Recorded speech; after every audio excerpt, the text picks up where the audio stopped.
The of the event, of course, is a celebration of the courage and sacrifices of our forefathers who made huge sacrifices to get our freedom and get our nation to be the nation that we are today, a republic,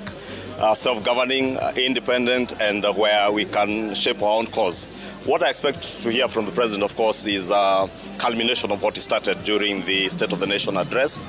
He did enumerate what he has already achieved in the 2.5 or almost 3 years that he has been in power,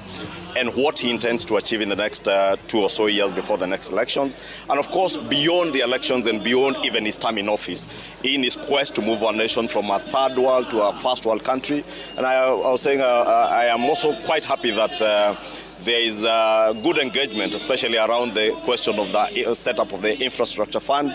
on how we dispose of some of the assets that we have and make money out of assets that we can have, that we have been holding over the years since independence, some,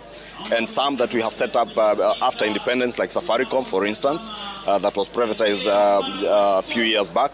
and whose market capitalization now is quite good, to be able to generate for us resources that can help us to go into that infrastructure fund to be able to achieve the investments, huge investments that we need to make in energy, in the roads, dualling of roads, irrigation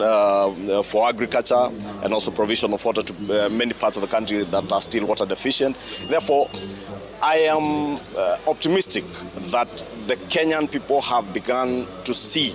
that indeed the move from a third to a first world country is something that we can achieve within our lifetime, as the President has been saying. A little bit disappointed also that our friends in the opposition, as much as they listen, they can see the reality. I saw one yesterday saying that if you go to the Mau Summit, Rironi Road, there is not even a wheelbarrow. And I'll tell him they are not just wheelbarrows on that road. They are